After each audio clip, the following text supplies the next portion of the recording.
მოგესალმებით, ეს არის ლექცია თავისუფლების იდეა გერმანულ იდეალიზმში. მე ვარ ნინო როდონაია, ეს არის მეორე ლექცია. დასაწყისისათვის მოკლედ ვილაპარაკებ თვითონ მეორე ლექციის სტრუქტურაზე. ის შედგება სამი ნაწილისაგან. პირველ ნაწილში ვისაუბრებ კანტის შესახებ, ჩამოთვლი რომელია მისი ფუნდამენტური ტექსტები და რა კონკრეტულ საკითხებს განიხილავს ამ ტექსტებში. მეორე ნაწილში კანტის 4 ფუნდამენტური შეკითხვიდან პირველს განვიხილავ მოკლედ, ეს არის შეკითხვა რა შემიძლია ვიცოდე და მესამე ნაწილში ვისაუბრებ იმაზე დანარჩენ სამ ფუნდამენტურ შეკითხვაზე, ანუ ისინია რა უნდა გავაკეთო, რისი იმედი შეიძლება მქონდეს და რა არის ადამიანი. ძალიან მოკლედ კანტის შესახებ ვიტყვი იმას, რომ კანტი დაიბადა 1724 წელს 22 აპრილს კონიგსბერგში, კონიგსბერგის უნივერსიტეტის თეოლოგიის ფაკულტეტზე მიიღო განათლება, დაიცვა სადოქტორო 1755 წელს და ამის შემდეგ ის ატარებს ლექციებს. ლექციების თემატიკა არის ძალიან მრავალფეროვანი და ძალიან მოკლედ მინდა თქვა იმის შესახებ, რომ კანტის ფილოსოფიურ განვითარებაში გამოყოფენ ორ პერიოდს. პირველი პერიოდი არის კრიტიკამდელი და მეორე კრიტიკული პერიოდი. ზღვარი გადის 1970 წელზე და უფრო კონკრეტულად კი ეს არის კანტის პირველი ფუნდამენტური ნაშრომის წმინდა გონების კრიტიკის გამოცემის წელი, რის მიხედვით განასხვავებენ ამ განვითარების ამ ორ პერიოდს კანტის ფილოსოფიაში. კრიტიკული პერიოდი ნიშნავს იმას, რომ არც ერთი დოქტრინა ან რაღაც აზრი არ მიიღება შეფასების, შემოწმების და კრიტიკული გადახედვისა და გადასინჯვის გარეშე. ეს არის ძალიან მნიშვნელოვანი. კანტს ახასიათებენ როგორც ძალიან მოწესრიგებულ, ორგანიზებულ, ასევე ძალიან მოკრძალებული მოთხოვნილებების მქონე ადამიანად. ცნობილია, რომ ის თავისი მშობლიური კონიგსბერგიდან არასოდეს არ გასულა სადმე, არ წასულა სხვა ქალაქში. ცნობილია, რომ მან სიბერეში შეიძინა სახლი, პატარა სახლი, რომლის ერთადერთი სამშვენისი იყო ჟან-ჟაკ რუსოს სურათი. მას არ ყოლია ოჯახი. ჟან-ჟაკ რუსოზე მინდა ცოტა უფრო ჩავუღრმავდე.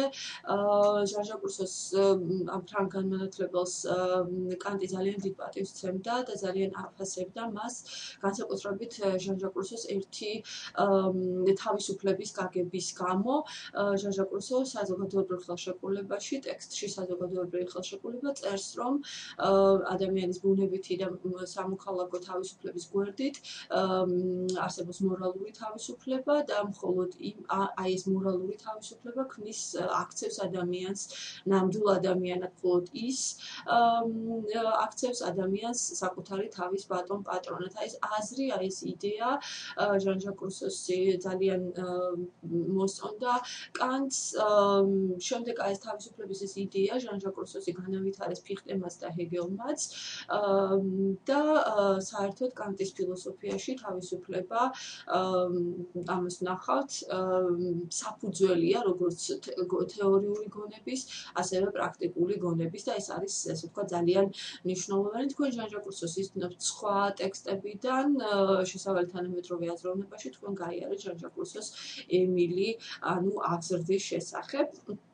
რაც შეეხება თვითონ კიდევ კანტს, ცნობილია, რომ კანტი ძალიან პუნქტუალური იყო და მაგალითად მის შესახებ გადარღებულ ფილმშიც არის ეს ასახული, რომ იმის მიხედვით კანტი ზუსტად ერთი და იგივე დროს გამოდიოდა სასეირნოდ და აი ამ კანტის სასეირნოდ გამოსვლის ფაქტით შეგეძლო საათიც გაგესწორებინათ, ანუ იმდენად ზუსტი იყო კანტი. მისი ბიოგრაფია ძალიან მწირია და ეს ფაქტები რაღაცნაირად მიუთითებენ, რომელზეც მე ვისაუბრე, რაღაცნაირად მიუთითებენ იმაზე, რომ კანტი მთლიანად იყო ორიენტირებული თავის ფილოსოფიაზე. მე მინდა ეხლა ძალიან მოკლედ ვისაუბრო კანტის ფუნდამენტურ ტექსტებზე. ეს არის წმინდა გონების კრიტიკა, 1791 წელს გამოიცა და რას ეხება ეს ტექსტი ძალიან მოკლედ. ძალიან მოკლედ ეს არის კანტის პირველი კითხვა რა შემიძლია ვიცოდე.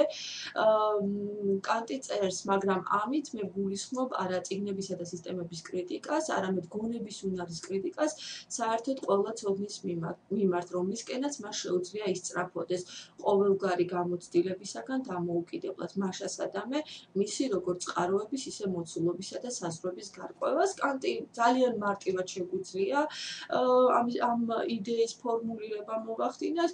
წმინდა გონების კრიტიკაში კანტი გულისხმობს გონების კვლევას. მე როდესაც ვთქვი, რომ გერმანული იდეალიზმი განსაკუთრებულ აქცენტს აკეთებს გონებაზე და როცა ვთქვი, რომ როგორც თეორიული, ასევე პრაქტიკულ საქმიანობაში, ადამიანის როგორც თეორიულ, ასევე პრაქტიკულ საქმიანობაში გერმანული იდეალიზმი ხაზს უსვამს, რომ ორივე სფერო ემყარება გონებას, გონების პრინციპებს, იქვე აღნიშნე, რომ შესაბამისად გერმანული იდეალიზმი გონების კვლევასაც გვთავაზობს და აი სწორედ ეს გონების კვლევა დაიწყო კანტის 1791 წელს გამოქვეყნებული ტექსტი წმინდა გონების კრიტიკა და ეს სიტყვები ზუსტად ამას ასახავენ, ანუ რომ კანტს აინტერესებს გონება, როგორი სტრუქტურისაა ის შემეცნებელი გონება სანამდე, ესე ვთქვათ, რისი შემეცნება შეუძლია მას, რისი შემეცნება არ შეუძლია, როგორია ეს გონება, როდესაც ის იმეცნებს და ასე შემდეგ. ანუ ეს არის საკითხები, რომელსაც წმინდა გონების კრიტიკა ეს ტექსტი თვითონ განიხილავს.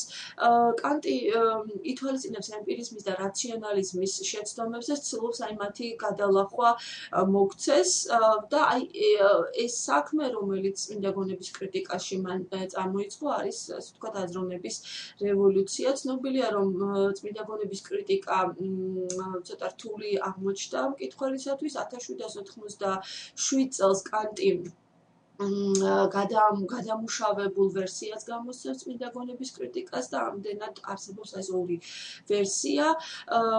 ეს ტექსტი არსებობს ქართულად, ნათარგმნია და 1979 წელს გამოიცა, თარგმნა ქართველმა მთარგმნელმა შალვა პაპუაშვილმა.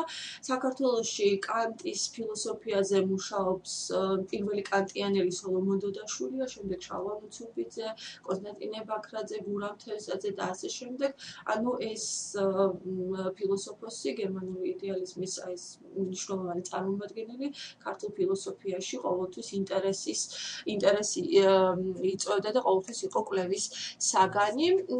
რაც შეეხება კანტის სხვა ფუნდამენტურ ტექსტებს, ეს არის კანტის პრაქტიკული უნარის კრიტიკა, რომელიც ადამიანის მოქმედების პრაქტიკულ სფეროს შეეხება. ეს არის 1788 წელი, მორალის, ეთიკის, ნეობის სფეროა. ხელოვნების საკითხებს განიხილავს კანტი მსჯელობის უნარის კრიტიკაში.